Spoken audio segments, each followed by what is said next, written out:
What's up, y'all? Welcome back. 0 Hour. Tim Lloyd, Jeff Hobbs. We are in the home stretch, Jeff, of a marathon run. 3 shows, 3 weeks, 3 cities, and we are here today to recap the middle of the three. Nashville Underground went down this past Friday night.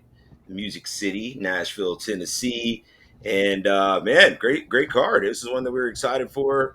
We had 10 fights, and we're gonna recap and react here today before we get ready for the third in the set of three. That's Aries 20 that goes down this Friday night. The Cotton Eye Joe will be back tomorrow with a preview of that card with our guy Cody Safik will be joining us.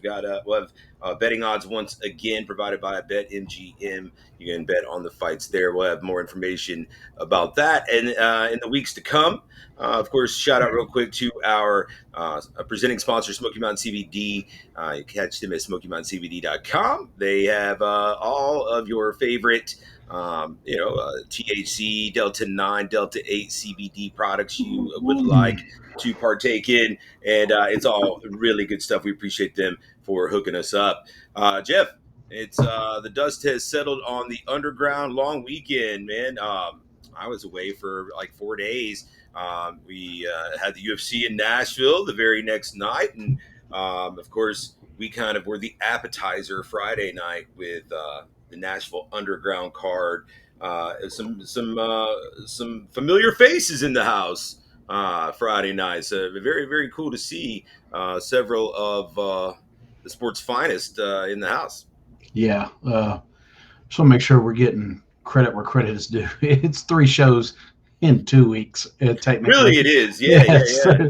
13 days, 3 shows in 13 days, just to kind of put it in perspective.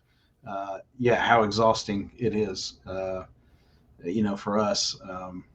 The fighters are great. They get to come in and do their show, but we're no sooner than that damn cage gets torn down, it's been time to put it right back up again and the whole machine start over again. So, yeah, daunting task. We're ridiculously dumb for doing it, but we still, every time we say we're not going to do it anymore, we still do it. We still find a reason to make it Yeah, make sense. It seems like. yeah, we make it. Yeah, we make it make sense to ourselves until we're in the thick of it. Then it's like, what the Right. hell Why are do we we do thinking? that? Yeah. Yeah, but yeah, absolutely.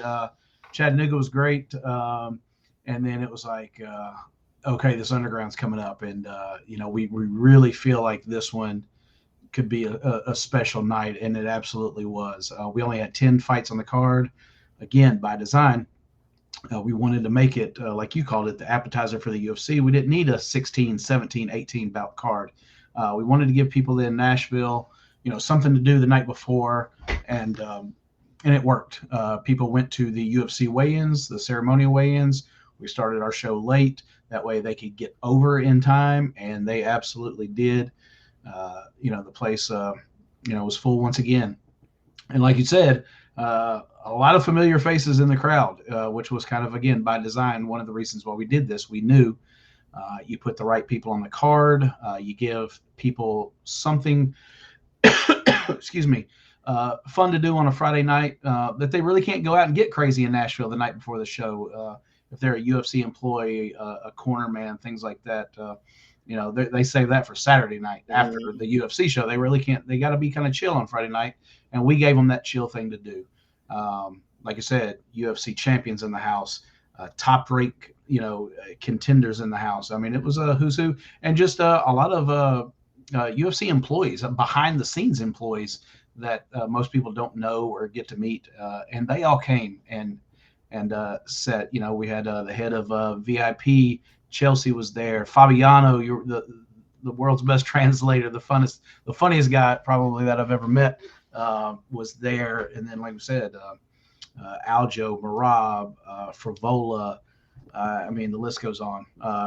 We're about to get into it, but the main thing I want to talk about Saturday night was there is something about that damn building that, even with some, fights that, okay, most would look at them like, these are kind of filler fights or fluff fights, or, hey, it's not a high ranking guy or a high profile. Something about that building, these guys deliver. They turn it up another level inside the underground, inside that damn garage, and show out. Was Yeah, I thought the amateurs brought it. yes, Not yes. taking nothing from the pros, but like the amateurs really set the table. I thought. Absolutely, 100%. That's what I was trying to get at was, we know the pros, we know those were good pro fights, and they were good on paper, and we knew they would be good, in reality. That went without question. But it was the amateurs that some of those fights on paper didn't, look sexy, if you will. They fucking delivered, man. They put on a show. I mean, we had a 2-6 guy versus a 1-2 guy that was fire. Perez and McCullum, fire. I mean, Hishma, looking. So we'll get into them, man. But all our amateurs, I think, deserve so much kudos for the tone they set. And these were all out of towners. There was only a couple of local Yeah, like two. amateurs. Yeah, 2 out of the 10 fighters were local. Uh, the rest, I think, gained fans. And I think it's safe to say pretty much every amateur fight on that card was on about 2.5 weeks notice too. Oh, You absolutely. know, Yeah. we added those amateur fights pretty late in the game. So yeah, props to everyone for stepping up for us for the most part short notice when we added those fights and delivering. There was no one that I thought had a bad accounting for themselves. Absolutely not, man. It was honestly, again, not to knock the pros. You said it. I concur. Not to knock the pros, not to downplay that, but just really so proud of those 10 amateurs that understood the moment.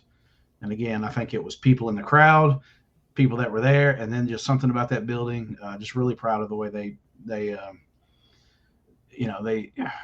they earned their stripes that night for Mm. sure. That being said, man, let's run down this card. It was exciting. We're going to start with the amateur undercard, Tim. First fight we saw was Brian Ortiz and Kirk Crane. Brian Ortiz defeated Kirk Crane by unanimous decision. All 3 judges saw it 30-27. It was a really good fight. This was a juniors tie fight. Juniors tie fight. It was the only non-MMA fight on the card. We know Brian Ortiz from shows past. We know he brings it. Kurt Crane was he was a nice size junior. Almost. I kept looking at him sometimes when in the locker room or pre-show, and I kept confusing him for like one of the adults on the one of the other guys on the card. And Kurt Crane brought a nice little crowd too. But this was a pretty exciting fight, Tim. Yeah, as you said, 30-27 across the board, but it was competitive. And, Yeah. as you said, Kurt Crane, really tall, long, in great shape. Doesn't look like your typical junior coming out of Coach Harry Powell's gym down in Alabama. And that gym, they don't have just a ton of fighters, but, everyone they brought up has been respectful and has been well trained. And so, I thought that he looked solid against the guy with more experience in Brian Ortiz, who, this is Crane's debut fight. Ortiz already had several, I was a handful of like sanctioned fights, and then like a lot of like, point sparring type karate experience. And Ortiz just a hair quicker, a hair more aggressive. Both guys had a really nice showing, though. Ortiz moves, I want to say, to 3-1 now, sanctioned, and Crane will be fine. I hope he stays with it. He'll be very very solid.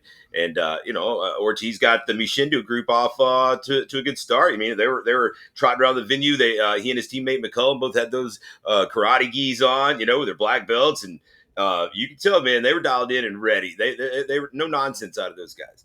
Yeah, absolutely. And excuse me. And I got to say real quick too, because this is how we started the night. And at the start of the show, you're still trying to work out everyone's jobs, responsibilities. Is everybody in place and set? So apologies to the POW group. Kirk's music hit. We kept waiting for that door to open, and we had people running back there screaming, "Where are the fighters?" And no one had told them, "Hey, you're next. Let's go. You're up." The locker rooms are a pretty good ways from where the action is started. So apologies to the POW group for that little bit of confusion to start. But wow, Mr. POW, what a nice gentleman. What a just sincerely nice gentleman that is, and always a pleasure when he comes in to talk to. All right, so we touched on it before, the second bout of the evening, and that was Peyton Hayes from Nashville MMA, one of 2 hometown home gym guys taking on Tristan Watson Peyton Hayes, again, this was first amateur mixed martial arts fight. Hayes had the 2-6 record. Again, another guy who, at such a small size, I think has been put in positions of just to fight and accept fights. In the past, has had to accept 35, even 45 fights just to be able to compete. And it wasn't always, necessarily an advantageous move, but out of necessity, has taken them and gotten himself upside down his record against a gentleman that's been in the same boat, Tristan Watson. 125 is not an easy weight class to book all the time. Tim, you know better than anybody that. So again, two 125ers because of the short notice that decided, hey, let's just skip all the bullshit. Let's just meet at 35. If both of us are doing it, then we got a nice evenly matched fight. And it was Peyton Hayes getting the first round TKO at 1:55. Yeah, I thought that both guys actually looked pretty good. Yeah, Hayes had a really nice striking game, really tall and long for that division, and a pretty good size advantage here over Tristan Watson. And I really wasn't aware that Watson didn't cut hardly anything essentially to make 125. Most of these guys taking a fight on 2.5 weeks notice. I guess I just kind of expected him to be walking around heavier than he was. So they were technically still within the same weight class there, Yeah. but a good amount of size advantage for Mr. Peyton Hughes. Or I think that it was the Watson showing early that he obviously did not want to trade at distance from the much taller and longer Peyton. And so he did a pretty good job actually neutralizing him, I thought, for the first minute or so, keeping his back to the cage, staying low, working for a takedown. Never really got the takedown. Once they were separated, there was a bit of a scramble. I want to say maybe the kick missed that Watson threw where he went down, where he caught his kick. And as they were kind of scrambling up, real big shot catches Watson, and he goes down and falls to the strikes at that point. But the fight was closer than what you would think over the course of the entirety of the fight. It's just like right when it ended was when Peyton caught him. But congrats to Peyton, man. He moves to 3-6, pretty experienced, one of the more experienced flyweights. And I thought he looked really good. Definitely a deceiving record. He's fought some tough guys, as you mentioned, at bigger weights.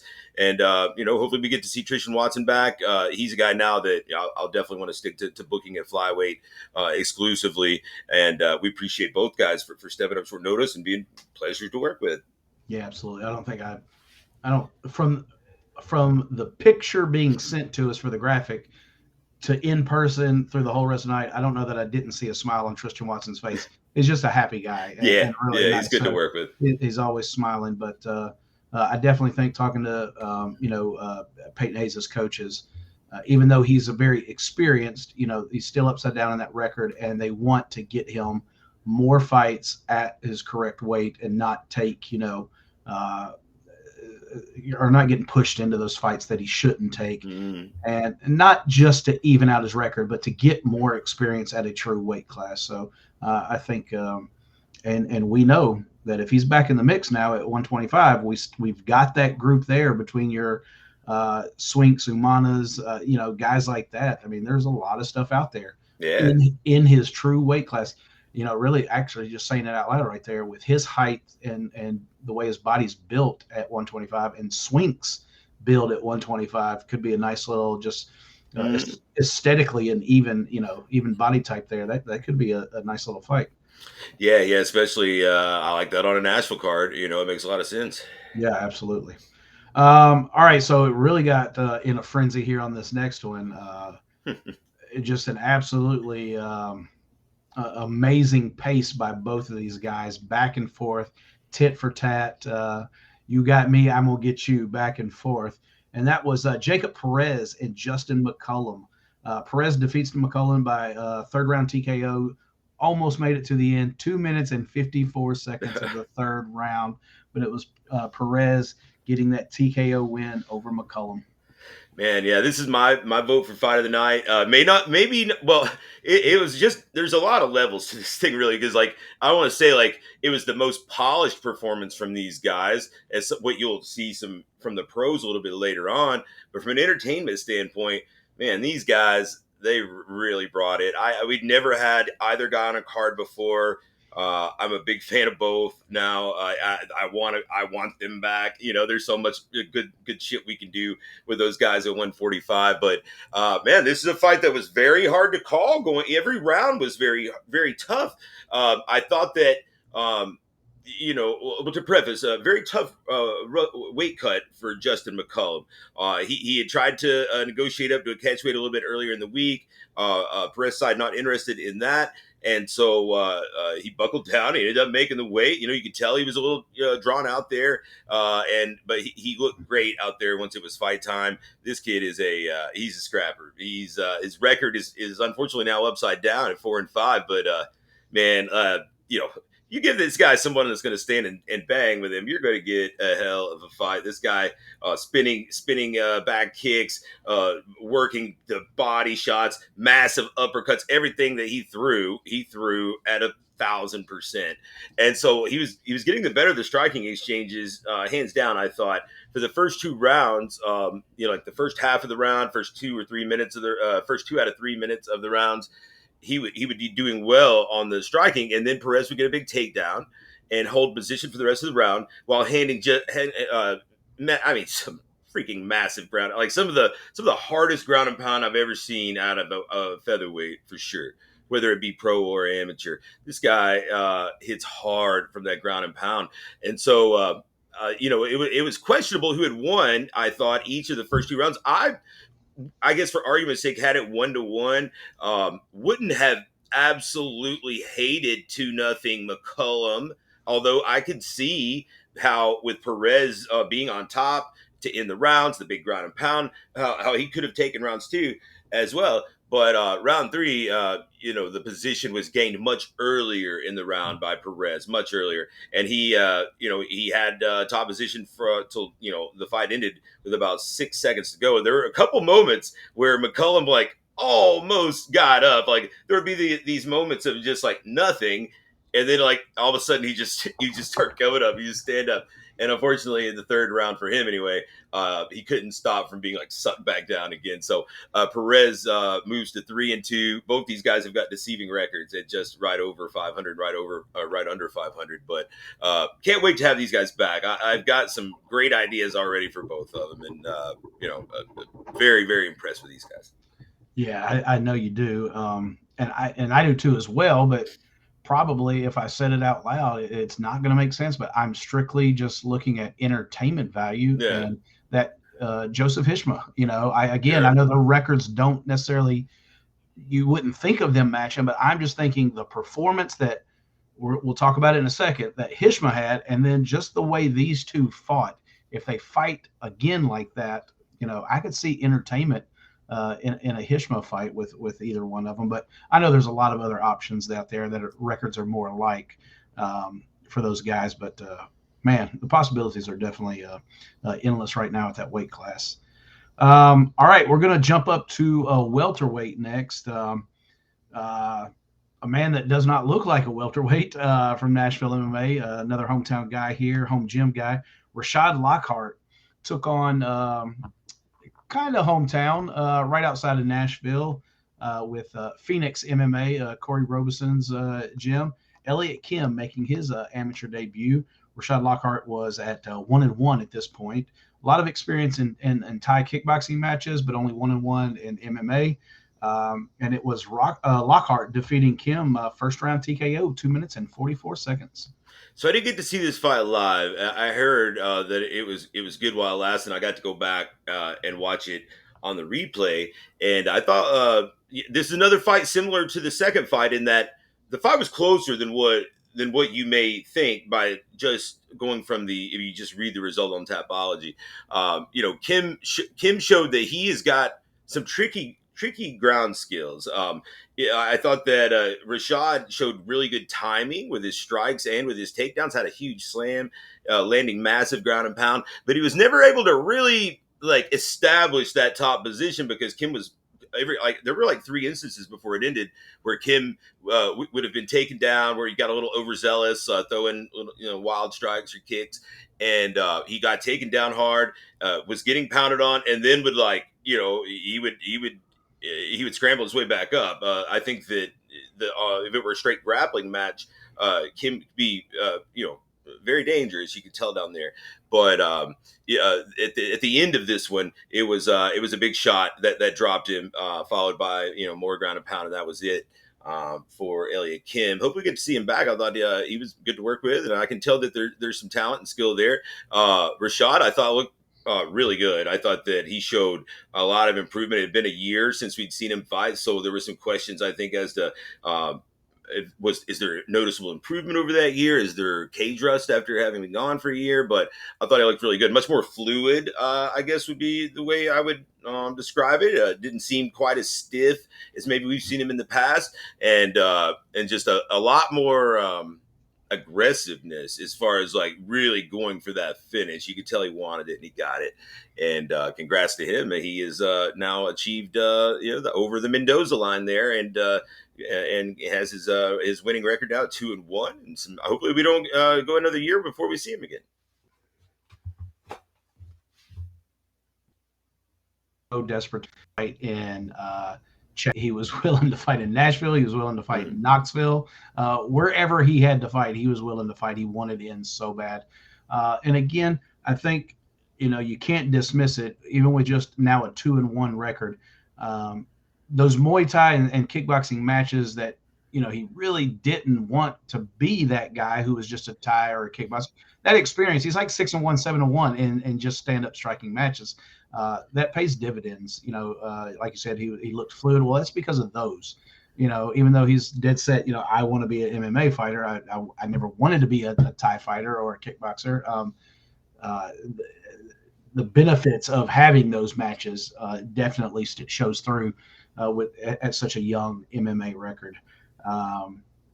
Again, some interesting matchups. If people want to stay active and want to come back in there and not take a lot of time off, definitely some things out there for Rashad Lockhart. And I know it's important to him. Nashville MMA here lately, the past few months, and especially the last few weeks, have been really busy. And I think he wants to stay busy with his team. He wants to be a part of those groups that are coming to our shows and fighting. He wants to be part of those teams that are traveling and things like that. So we'll definitely be looking to keep him busy. Next up is the final amateur fight of the night. We talked about him briefly before. Definitely a fight that I think this young man looked, in my opinion, the best that he's looked as far as, just the fluidity, the swagger, the confidence. Just he looked in a really good place, especially coming off of his only amateur loss and a title loss, and that's Joseph Hishma, who is now moved, still representing Shield Systems to the fullest.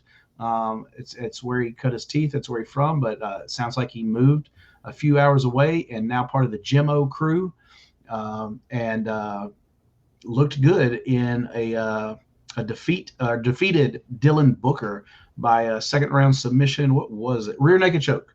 2 minutes. Rear naked chokes. Yeah, rear naked choke. 2 minutes and 13 seconds. But this was stylistically, it was a good fight. They both looked phenomenal in there. But again, no knock on Dylan Booker. But my focus in this fight was how poised Joseph Hishma looked in this one. Yeah. I thought he looked great. I thought best. Without doubt, I thought the best that we've seen him. Booker is no slouch. Booker's solid. He's a good, tough opponent. Really tall and rangy, and and at one point, I want to say may have been 3-0. So he certainly was no slouch, and I didn't really get into all this in the lead up, but Booker actually had asked for Hishma. He actually asked for that specific fight there. Yeah.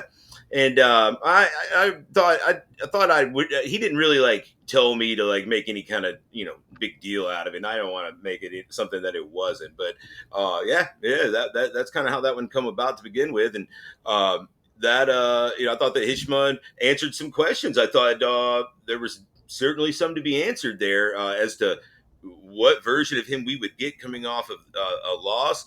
A loss where he took it very hard, and a lot of guys when they take that loss, you just never see him again.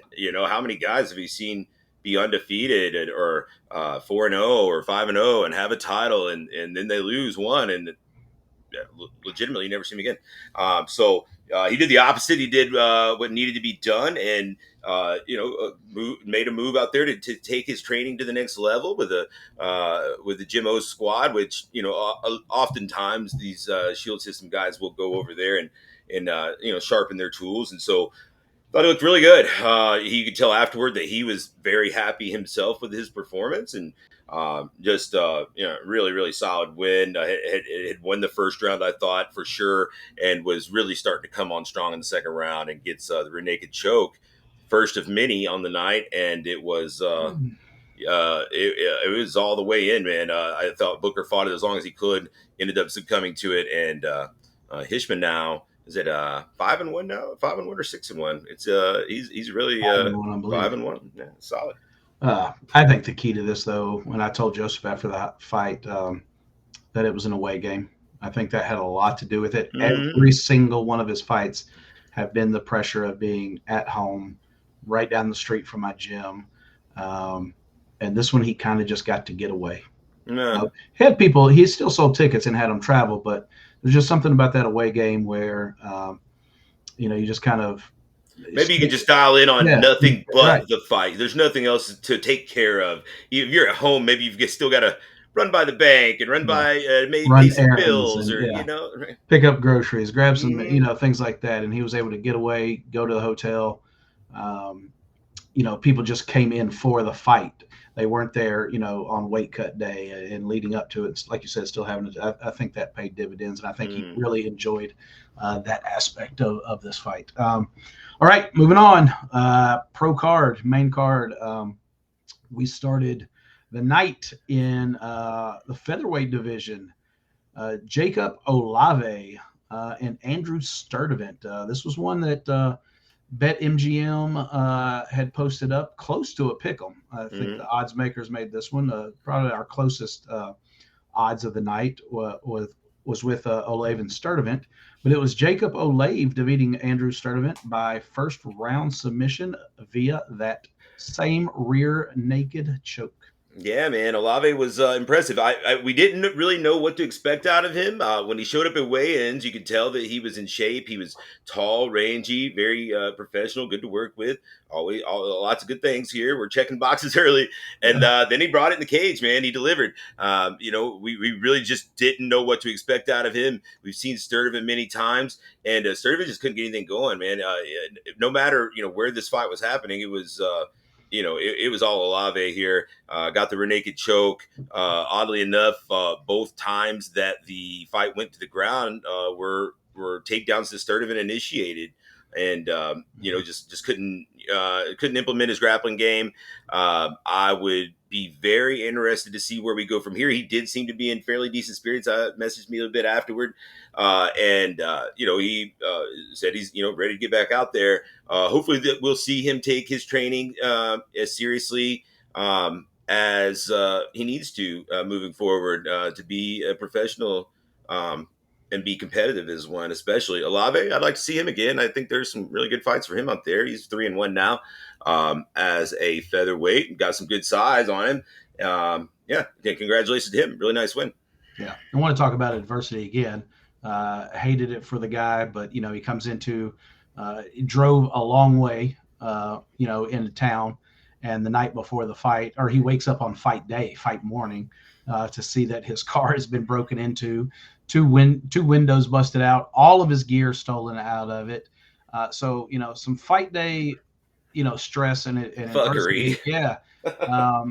But his message fight day morning was really short and sweet. Hey, this happened. It sucks, but I got to fight tonight, so I'm not going to stress it. And easier said than done in a lot of cases. I don't know many that could not let that stress them, but and it was raining that morning too, and he's got two busted windows. But he didn't let it. Like you said, Sturdivant for me. He did a lot of things good in the fight, but we were right there by his corner listening to instructions. And we know Andrew Sturdivant's wrestling is pretty good, but it's just the intricacies of BJJ that you could hear his corner yelling instructions on what to do in some of those positions he found himself in, and he just couldn't get himself there. He couldn't get his back to the mat like they wanted. So I think if there's any place that the Agogi team and coaches are going to just push him to do is, you know, don't focus so much on wrestling. Give some BJJ, some of your time and attention as well. And I think you will. But I got the same message you did to him as the very next day, just like, hey, sorry about that. That sucks, but I'll be back. And you talked about it before. It's always good to hear that because in so many cases, guys don't do that. They take losses to heart, and then you don't see them for a while. So it was good to hear that Andrew Sturdivant's ready just to say, fuck it, get back in. But I'm going to bet that his coaches say, pump the brakes a little bit. Let's work on some things, and we'll get there. Next up, man, if we would have laid odds on this, if we could, we can't because it's not right and it's not ethical. But if we could have, we both would have got burned on this one because we both said if there's a lock on this odds, it's going to be Dedrick Sanders and Kellen Van Camp taking the over.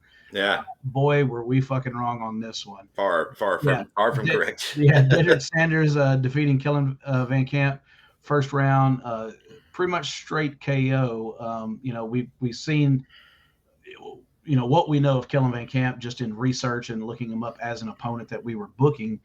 But knowing what we know of Dedrick was kind of that slow, methodical pace where I'm just going to beat you up for some rounds. It seemed like a sure thing, but no, it was, if I remember correctly, a left that connected for Dedrick. It's like a little check hook kind of. Yeah, just a little check hook, right? Just a little shorthand hook that just found its opening and was money and sent Kellen to the canvas. And like I said, no TKO here. This was a straight KO. Yeah. Very impressive. And we've seen Dedrick impose a lot of damage. Obviously, against Michael Roberts, he imposed a lot of damage. And then he showed power against Logan Neal as well. So, I mean, right now in the 155 division, Sanders is demonstrating just not only knockout power, but like the type of striking that will like carve you up, and do damage and just make you wear it. So where if it does go to a decision, it doesn't look like you've won any sort of fight. So, his striking right now is looking really good. And, I wouldn't have guessed that we would have gotten a quick finish as we did. I thought that, Van Camp in the early exchanges wasn't looking bad, but, that it only takes one from some of these guys. And, it was really nice statement win, I thought, for Dedrick Sanders. It's 4 in a row now, if I'm not mistaken. Yeah. 4 straight. Yeah. And, we talked about it already. I think him and Jonathan Martin for the 55 title, he certainly earned that opportunity at this point. Yeah, I agree 100%. I'm just really impressed with the way the way he paces a fight. He doesn't force anything. He goes exactly where it's, where it's leading him to. The Roberts fight, Roberts was tough, and he knew, okay, this isn't going to be a guy that I'm just going to be able to one hitter quitter and knock out. I'm going to have to be methodical with this. I'm going to have to just wear on him over time. This one, he saw his openings and was able to just adjust and see, okay, I'm not going to have to make it that type of fight. I see my openings. I'm going to know where to take it. So, yeah, you take I think he had one win before he started really competing with us. He was on, one fight, he just won a fight in another promotion, but Logan Neal, Mike Roberts, and now Kellen Van Camp, that's 3 in a row for us, 4 in a row total for him. And again, a guy that people forget, his losses are to JSP, Terrence McKinney. He hasn't lost to any slouches, but he's really taken to his coaching at Nashville MMA. It's still a quiet man on the mic and not really a lot to say, but he is opening up a little more and showing a little bit more of his character that he does have. But how do you not just look forward and just go, okay, if this was pro wrestling and we were making storylines, Jonathan Martin takes out what at that time looked like a guy that was actually in kind of that same spot, Pat Crumpton, who was on a massive win streak, was looking absolutely dominant in every fight, that he had for us. And Jonathan Martin came in and completely, wiped the board with him and took his belt from him. And now Dedrick is in that same spot Pat Crumpton was, where I'm on this win streak, I'm looking dominant. But now, how about this for a storyline? My teammate had his belt taken by Jonathan Martin. I'm coming back now, and come on. You can't write those you can write those Yeah. scripts, but it's a different sport to write those scripts. But seems like a perfect way to finish the year for us. I know Dedrick was interested in kind of hearing what the timing of different cards were, because it sounds like he's smart enough to know that's one that I'm going to need to focus on, not just still looking for an opponent 3 weeks before a fight or something. Yeah. So I don't know. No, rumor is we might be back in Nashville December.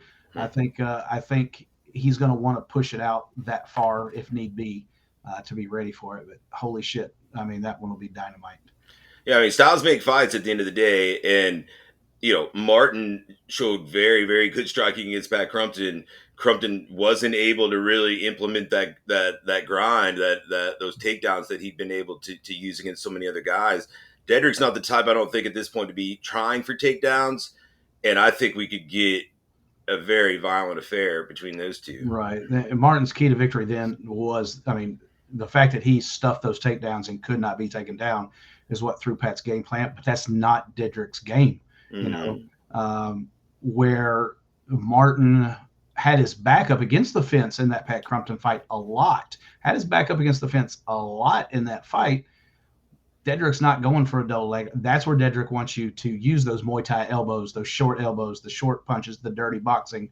But like you said, Martin was giving it to them and Pat in the stand up as well. So definitely interesting fight for sure there. If we can. Very similar builds as well. They're sized almost the same. Yeah. All right, feature bout of the night. Torres Finney, the Punisher from Agoge Combatives, Chattanooga, Tennessee. Welcomed in from Cali, California. Was it Oceanside, Riverside? Oceanside, California. Yeah. LJ Porte. Finney at this point was 5-0, 6-0, 5-0. 5-0, 6-0 now. Yeah, 6-0 now. 5-0 then. Porte came in with a 7-7 record, but it was Torres Finney finally getting the referee to step in and stop this one in the first round by TKO. Pretty much Finney doing what Finney does, got a takedown and a lot of ground and pound. Referee Justin Brown, let a lot go and gave Porte absolutely every chance in the world to try to work out, fight himself out.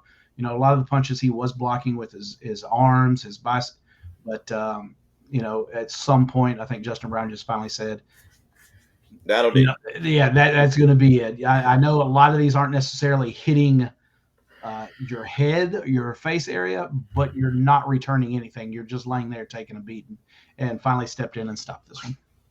Yeah. I thought dominant performance from Torres Finney, who able to fairly easily get his takedown, ground and pound. From there, Porte was more or less out of luck.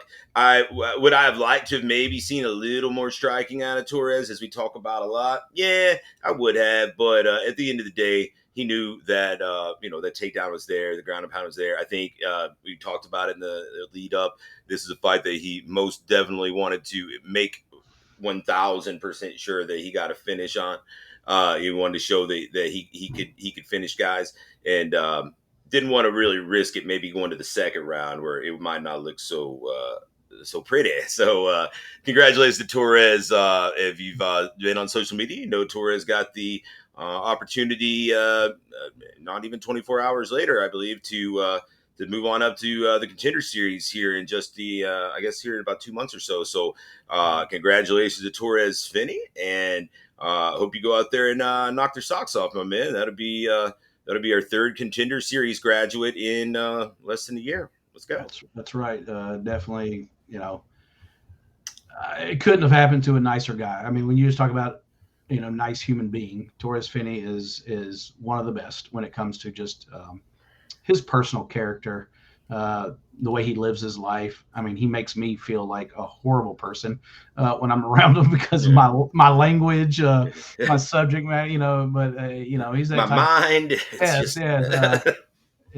I know it sounds corny as hell for one man to be saying about another, but he definitely is one of those guys that makes you want to be a better person when you're around him, because he is true to who he is.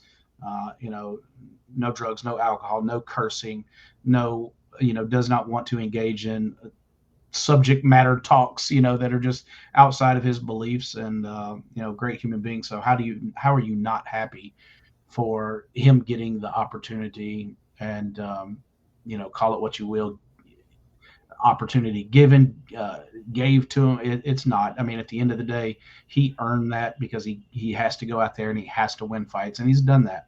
Um, so, like you said, not that we are taking credit for anything that these guys do in the cage, but definitely for us as a promotion to be able to show the world, though, that our platform can stand right next to so many others when it comes to fighters, fighting on our platform in our region of the country, without having to uh, seek out and search Fight Pass. The people who think the end all be all is, if I've got to compare one to another or choose one fight over this fight, if this one's on Fight Pass, that's the one I'm taking. We've now had three guys that chose to do it their way and by their terms, and stay at home, stay nearby home base on the regional circuit, and if not all, the majority of their fights being aired on Spectation Sports, not UFC Fight Pass, and still got to the place that everyone is trying to get to, or get to the opportunity that everyone's trying to get to. So it is rewarding for us just through these three gentlemen to be able to show other people that there is a different way, guys, and it doesn't have to be this one way. Talent's always going to rise to the top. Winning fixes everything, and that's really the keys to it: staying active, accepting fights, and winning. Those three tools, you're going to get seen, and you're going to get your opportunity. You just got to, stay the course. And couldn't be happier than to be able to say three people, Tim, just these three names: Trevor Peak, Robbie Ring, Torres Finney. Those are three great guys, and it couldn't be. I know you can't, and I can't either be any prouder than what we are right now of those three. All right, next bout. Man, I want to talk about, again, both these guys, neither are from here, neither really had a big fan base here, but we put on and hosted one of the most high level fights I think we've done in the last year and a half, almost 2 years now that we've been in business. Had a lot of great fights, but as far as two guys that are just at that point in their career where they only are fighting other top-notch talent. They can't go backwards. They're in positions where they have to fight the best in their division. We saw Pumi Nakuda from up in New Jersey way. Sarah Longo, the Weidman Longo group. I think it's Law MMA is what they're called up there. But a prestigious fight camp and team taking on 27 fight veteran Cleveland McLean.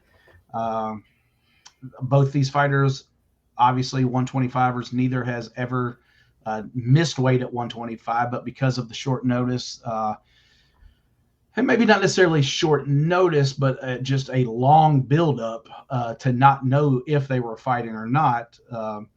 Decided to take this one at 130 pounds just to make things easier for both. But it was Pumi Nakuda taking out Cleveland McLean. Um, Third round submission, and guess what? By rear naked choke. Yeah, man. Two very, very high level guys here. Pumi is a next level talent. I think we probably won't see a whole lot more of him. I wouldn't imagine on the regional scene. Hasn't really had any cupcakes in his pro career. Now 6-0, and has fought a legitimate assortment of competition. I don't think there's any doubt after watching him that he absolutely belongs in the UFC flyweight division. Will be immediately competitive. Great grappling. I thought that McLean was competitive in the striking exchanges. He would have some of those lead elbows, things like that. Where he's dangerous for sure. Unfortunately for him, he was not able to stave off those takedowns, and it was Pumi getting that rear naked choke. In the last round. In a fight that I would imagine he was up 2-0 on, probably going into the scorecards. But McLean would still most likely have his way, I think, with the majority of regional flyweights for sure. He's obviously very, very talented, very skilled, very experienced. But this is Pumi's night. Yeah, I had the pleasure of I was sitting my table at the UFC event. He was directly in the front row behind me, and super nice guy. Oh my God, super nice guy, super nice kid. But he was telling me, thank you so much again, you guys, for having me. If you want me back, I'll be back. And I literally had to just look at him and laugh and go, dude, you are not going to be around for us to get to ever have again. Like, yeah, it's like, come on. You're not going to be available. I think that's what it was. I just laughed and said, you are not going to be available for us anymore. And that is, just being real with him. Like you said, no cupcakes at all in his 5-0 record. At just 5-0, takes on a 27 fight veteran, takes on a 27 fight dangerous veteran after almost 2 years out of the sport, coming off of surgery when he decided to hang it up and retire and look into pro wrestling. I mean, almost a 2-year layoff, and jumps in with a 27 fight veteran.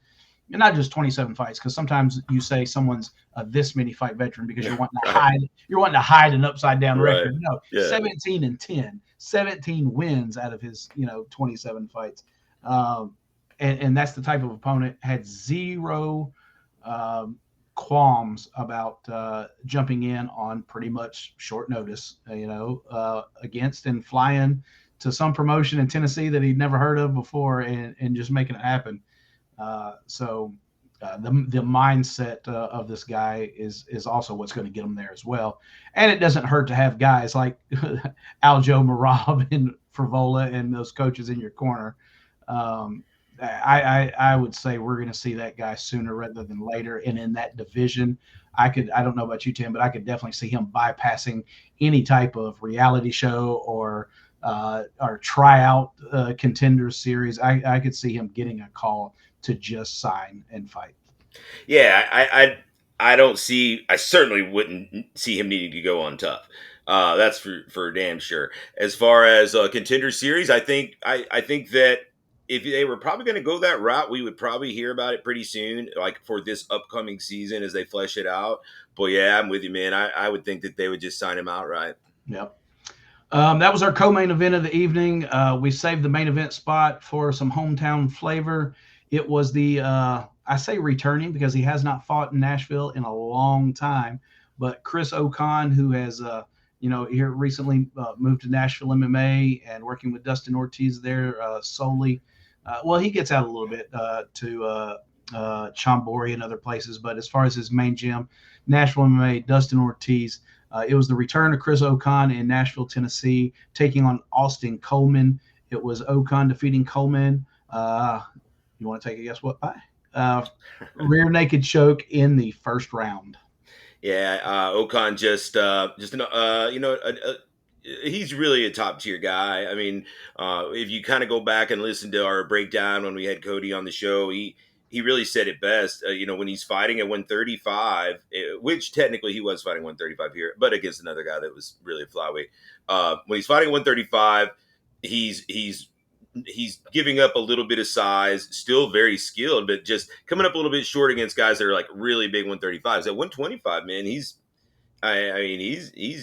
doing the damn thing, and his wrestling, his grappling, just just a level up from Austin Coleman's here. I thought that for Coleman to be, his path to victory would need to be to make this kind of a gritty, dirty scramble fest, where Ocon couldn't like settle in on top of him and either get a sub or get a ground and pound, but.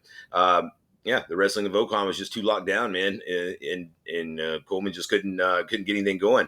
And Ocon now moves to 7-3, if I'm not mistaken. Yep. And a guy that can make flyweight like that, he's another guy that, in my opinion, he had his opportunity at Contender Series, but he did it at 135 against one of those big aforementioned 135ers. Hunter Azure is like a big burly wrestler, So I'd like to see him get a chance at 125.